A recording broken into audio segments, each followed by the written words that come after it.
Oh, we're having a our winter started March 15th, and we're now really? having another in here 12 to 15 inches of snow between tonight and tomorrow. Up north, probably 2 feet plus, 40, 50-mile-an-hour winds. Yeah, we lost power a week ago. So yeah, So this is you're a not in springtime at all. You're in winter still. yeah, we had it was 40 and raining the whole winter until listen, the same thing happened when in Western Mass. Middle of March to the middle of April can be very volatile weather-wise. And Interesting. just a little bit of rain and then a cold wind, and you got 6 inches of snow.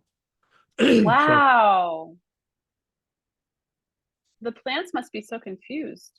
yeah, the plants are the plants are now revolting along with the cats in your backyard. Is that they formed I a think union. They formed a union. Yeah. I think some plants actually, because I'm learning more about plants. I think some plants, when it snows, it's actually okay because it like can be a layer of like warmth for them. Yeah. But it probably depends on how far into their cycles they are, you Yeah. know? Yeah. Anyway. Yeah, it's too crazy. Um, Yeah, read some more things for us. That'd be okay. great. Yeah, I can read I'll read a few more things. This one's a newer one that I'm still kind of working out. It's called Have You Seen Me? Have you seen me? I check the mail, long day at work, and see your face. You could be any boy in my fifth grade class. Kickball at the back fence. Smear the queer, the popular boys called it. Your hair parted down the middle, that smile, the small teeth. This says you went missing 20 years ago, the day after you turned 10. Hair brown, eyes blue, age 31. I wonder if you had a party, pizza and ice cream cake, or if you went to the arcade. How did it feel to reach double digits, to know you were going places? Now that you are grown, I wonder if I could spot you in a crowd. Still, someone searches for you, even in the flattening of middle age. My own daughter has started asking to walk herself to school in the mornings, now that it is spring and there is less darkness. 8 years old, this feels doable on paper. Only two big streets to cross, one with a crosswalk, the other low traffic. Still, that first morning, she goes off alone. I start walking with her out of habit until she stops me, scowling. I can do it, Mama. And I know she can. Of course she can. Her face a shock of determination, but I can't help but see her leaving as omen, as if she is walking into the great mystery of her life, that expansive unknowing, where surely I will be unable to follow. How to be a field, lovingly rooted, yet gathered by wind, watching seeds sail along each changing current. Young life captured by the legs of animals, running children.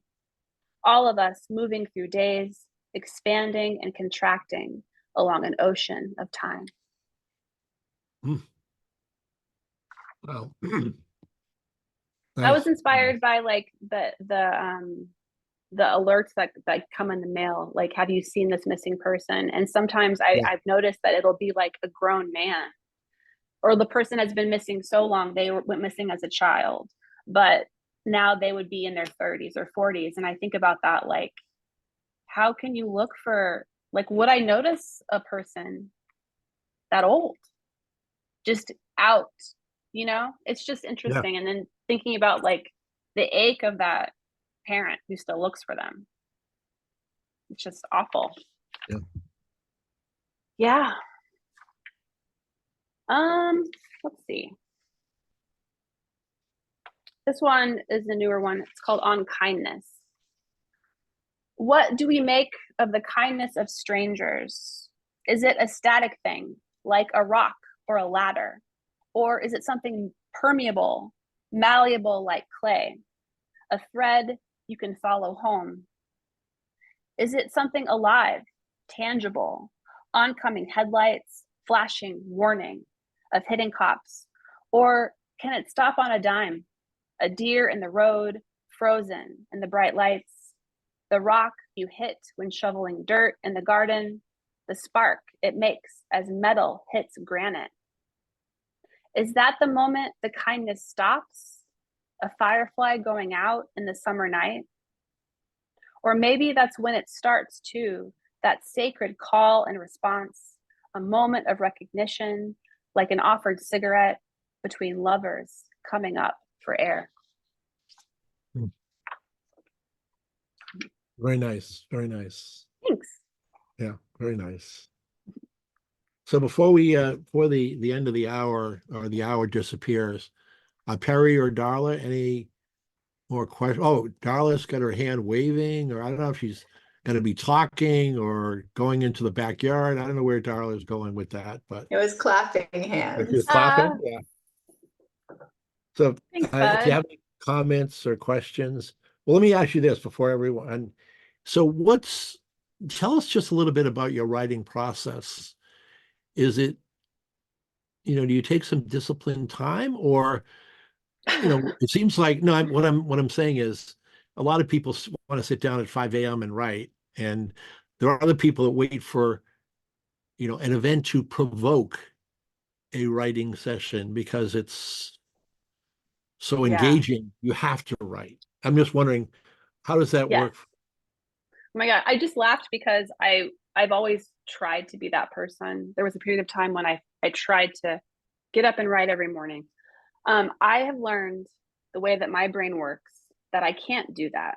I sort of have to wait for the muse, right? I always have a notebook with me, or if I don't have one with me, I just write on scraps of paper. I'm always like hearing little things that I find interesting, like for example, on the radio yesterday, they were talking about these survivors, the last two survivors of the Tulsa uh, massacre that happened in 1921. And these two survivors are now 109 years old, and they're testifying in the Supreme Court about what happened. And just things like that, like, or, thinking about all these things we're learning about the cosmos, and I'll just write little things down. Yeah. And I've always kept a journal, and so my writing process is pretty much like I'll just sort of, I do get inspired if I go to the beach or something, or if I'm in nature. I'll sometimes feel called to just like write, and I sometimes will feel an urgency to write. And a few times in my life, a poem just comes to me. And I heard a writer describe it once, like they had to run home and write it down before and catch it by the tail. And sometimes it feels like I'll just get like a phrase in my head where I have to write it down really quickly. But it's kind of a hodgepodge, and I'm very much deadline oriented. So if I find a deadline, I'll try to do that. But usually it's like gathering lots of things, and then they have to sit for a while. And then I'm kind of in a period right now of like composting, because I got a full length manuscript together that I think is close. It's almost done, but I'm almost like I'm sort of in a phase of like taking everything in, and I think sometimes I want to rush the process, but I'm Yeah. realizing that some poems you just need to sit. Like I think Ellen Bass was talking in my class about like one of her poems, she didn't get the ending for like 15 years, and I was like, wow, Wow. to have that kind of patience. But I do want to have more discipline with craft. It's just hard to being a parent and all that. But I will say that's a lot of my energy right now. Darla, I'm not going to forget to talk about this. Darla and I, so great Darla's here, we are trying to get this podcast going called Lesbian Poets Society, and a lot of my energy is going toward that, because our we're hoping to launch it this year in time for AWP next year in LA. We want to have some episodes recorded. And now that we both have ADHD, we're both working parents, but now that my brother is involved as the producer, I think we might actually get something done, because I was trying to be the producer for a while and it was not working. My brother does not have ADHD. Anyway, long story short, I think the vision that we're thinking about is like a space for queerness and creativity. And I think the idea is that we could interview other creatives in the queer community. And I think that's the kind of the phase I'm in right now, is like how to foster more collaboration and community, and just being patient with my poems. Because some of them I'm like, oh, this one, it's ready. And then I'll realize, and after a while, they're like, oh, wait, it was almost ready. Yeah. It like has to just like hibernate for a bit. And my task is to just be more organized with how everything is nesting, because things are everywhere. I have so many notebooks, so many files. It's just I'm kind of in an organizing mode right now. I'm in like purging with my house as well. I think like spring cleaning mode. So but yeah, I don't Well, have a regular practice, just staying curious and having a notebook on me at all times. after you and Darla start the Lesbian Poetry Society, I'd love to have you come on our show and you know share your stuff. Yeah, That'd be awesome. What do you think, Darla? I'm in. Let's do it. we're live from the backyard, in Portland, Oregon. Yeah, I know. I wish that, because Darla's in Philadelphia, I wish that you were closer, but it's kind of cool to be bi-coastal. yeah, yeah. So we only have another minute. We've been chatting. Well, listen, it, your poems are fantastic, but I think part of it is the conversation is too. Thank As I you. feel I like I'm love it visiting too. with a longtime friend, and that Oh, really that's just what part of makes this poetry every week unique. Is I just feel like I'm in someone's living room and having a chat. yeah.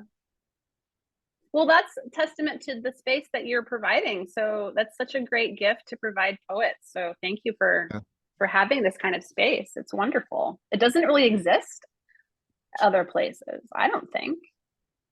It's Now, very Perry, unique. don't get crazy because I'll have to treat you a little harsher because you're from Buffalo, so I'll have to, put the stick on yours. No, not kidding.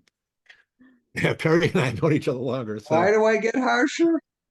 no, no, no, Because no, I'm in no. the direct, because I'm in the direct route of the eclipse. Is that what it is? Yeah, Oh, yeah, yeah. that's right. Are you guys Yes, going to go try yes. to see it? I I'll sit in my driveway right here. I mean, there's no reason to go anywhere, although people are going to Niagara Falls and all that stuff. It's Yeah. crazy here. It's just absolutely crazy. I wouldn't drive anywhere, let's put it that way. Yeah, Yeah, yeah. It's one of the why leave alternatives. your house? Don't, No, yeah, I don't, I'm with you. Just be in your own driveway. How wonderful. You don't have to deal with yeah, yeah, crowds. yeah. I got my dog. We're gonna sit there and watch, and I'm interested to see his reaction. Yeah, there was a So big thing here in Maine about, dogs shouldn't look at the eclipse because it'll affect their eyesight. that's not There true. was multiple stories about it. I'm like saying, you're like beating this story to death. I mean, it's like, forget That about the That's humans. It's funny. like the Well, pets the are way having I a problem understand it, now with that's the not true. eclipse. That dogs, for some reason, can look at it. They have Right? something different about their eyes. Well, And the other part of it is a dog isn't stupid like us. It doesn't sit and stare at the sky. Exactly. That's what I was going to say. I think all animals know what to do because they Yeah, have their own instincts. yeah. The only difference that I've heard of is, when it gets dark like that, they get confused and they go and they think it's nighttime. So like at the zoo, the elephants, they go back towards their house. They want to go lay down and go to sleep. They think it's nighttime, but it's yeah. Wow. not. Do you know how long totality is supposed to last?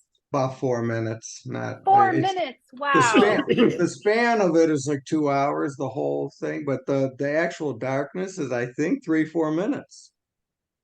Yeah. That's so cool. Yeah, last time it came through, we were at like 98%.